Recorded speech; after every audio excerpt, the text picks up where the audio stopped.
Elon Musk has just delivered one of the most shocking and scathing criticisms of the Labour government ever heard. Keir Starmer's situation appears dire, as if the ground is crumbling beneath him.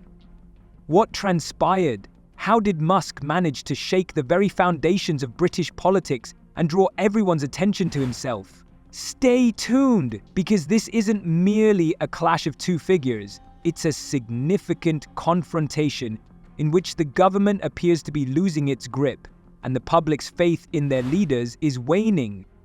Prepare to witness the fallout when a billionaire tech mogul takes on a political heavyweight.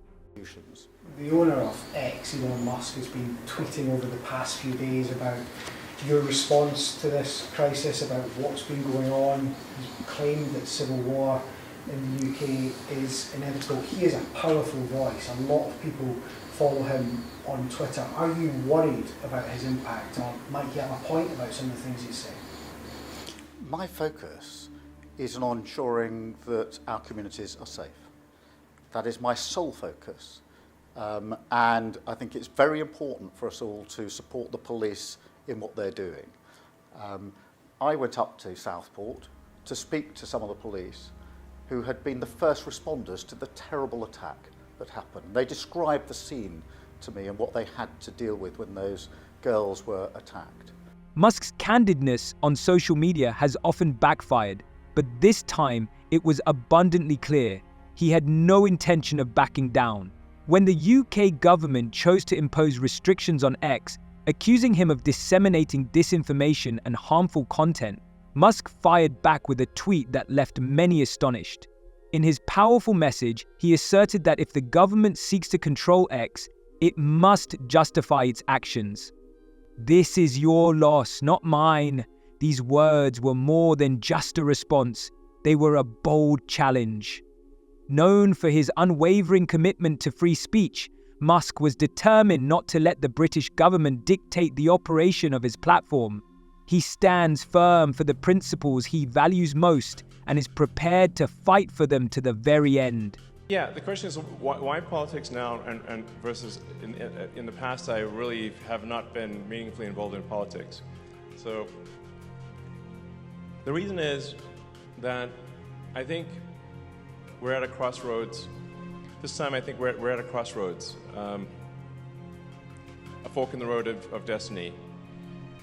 Amidst economic turmoil and social unrest, Elon Musk boldly stepped into the fray, openly challenging the Labour government and taking aim at Keir Starmer's administration.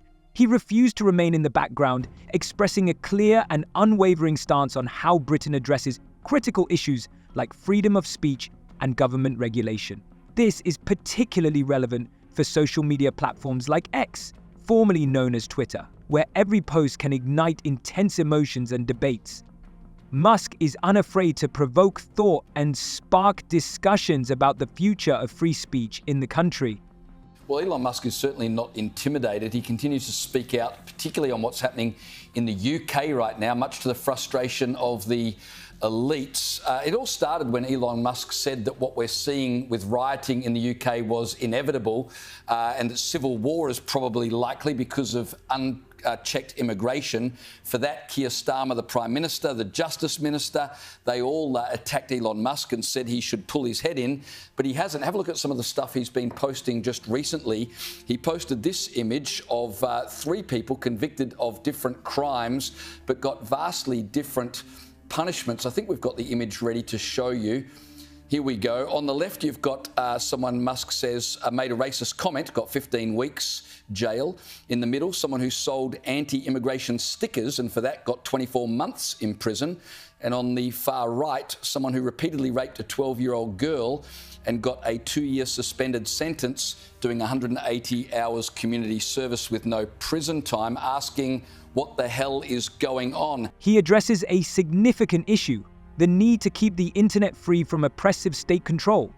Elon Musk's tweet sparked a genuine uproar among the public.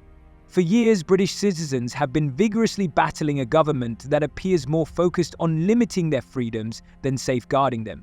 Musk didn't stop at just one critique. He boldly escalated his condemnation, accusing the British government of undermining the very liberties that once elevated this nation to greatness. Those same officers were then attacked on their own streets later the same day.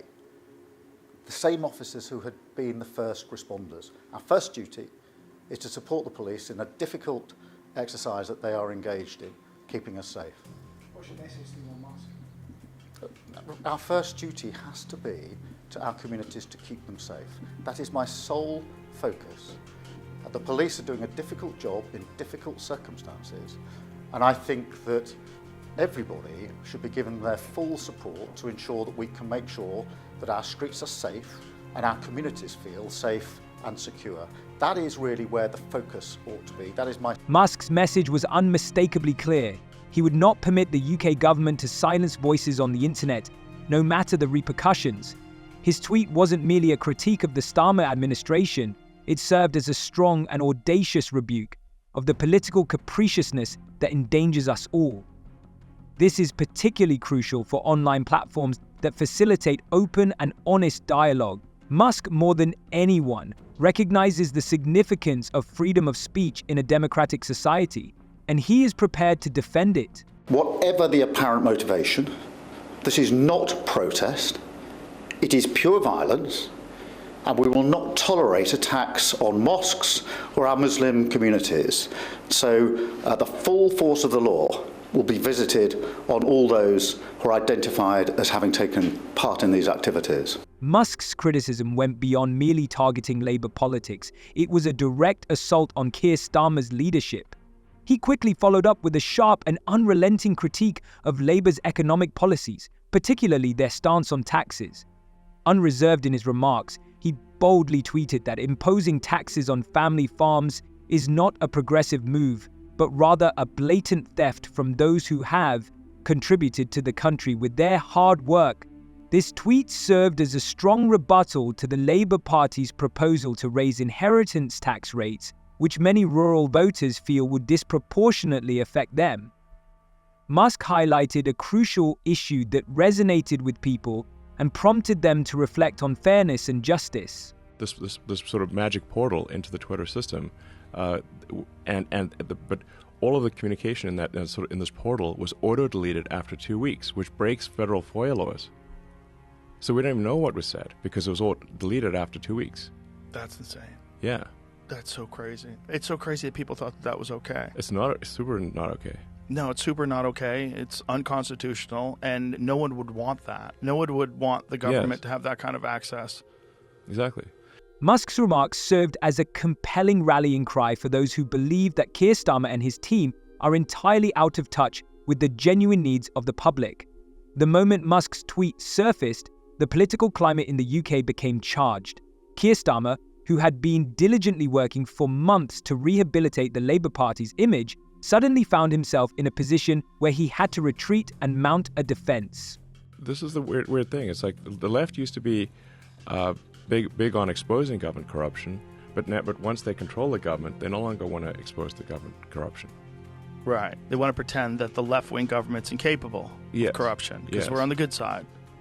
I think it maybe just like, whoever's in power kind of doesn't want the other side heard. Because as you pointed out, like the left, historically, up until, I don't know, maybe even 10 years ago or something like that, was the free speech party. And now it's the anti-free speech party. This tweet sparked a genuine wave of emotions across the nation. Farmers and business owners didn't hold back, taking to social media to express their frustrations, while Musk amplified their voices by retweeting their stories. What started as a critique of politics transformed into a heartfelt outcry from workers who felt their government was neglecting their needs and struggles.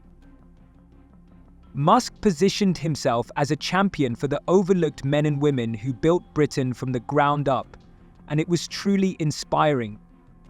Oh, well, we have to be against hate speech and misinformation, disinformation. But these are propaganda words. It's like, well, who's defining hate speech? Who's defining misinformation? The government? Do you really trust the government to make that definition?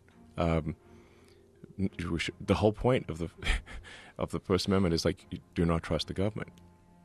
Well, especially when they're wrong, and Yes, then there's and they no push lies. repercussions. Yes. Yeah, like with the whole lab leak theory, if you would get kicked off of YouTube if you even presented this argument that, hey, maybe that coronavirus lab where they're doing work on the exact same virus that got released. He did not hold back in his scathing critique of Starmer's leadership approach. He believes that Starmer's tendency to respond to crises rather than proactively address them renders him entirely unfit to govern a country facing significant turmoil.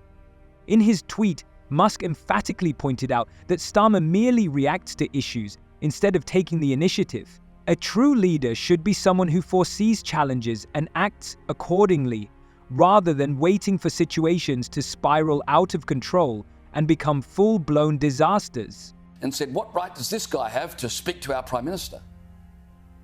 It is extraordinary for the boss of a big US tech firm to be publicly confronting the British Prime Minister like this over home affairs issues. You know, it's difficult to imagine Apple's Tim Cook or Meta's Mark Zuckerberg doing something similar.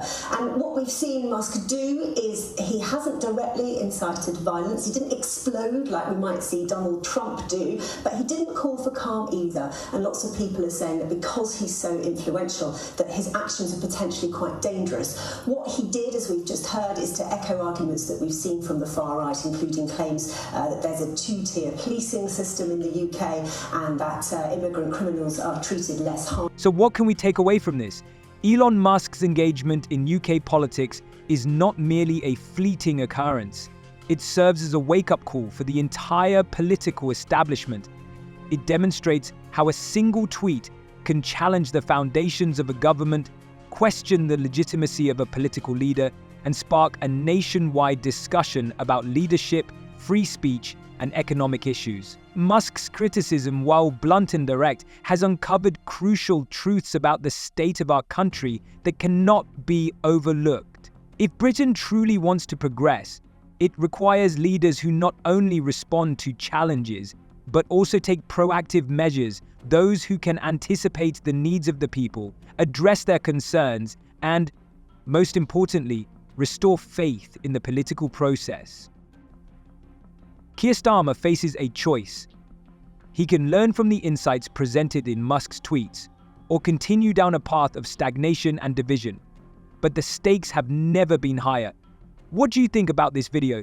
Share your thoughts in the comments, and see you soon.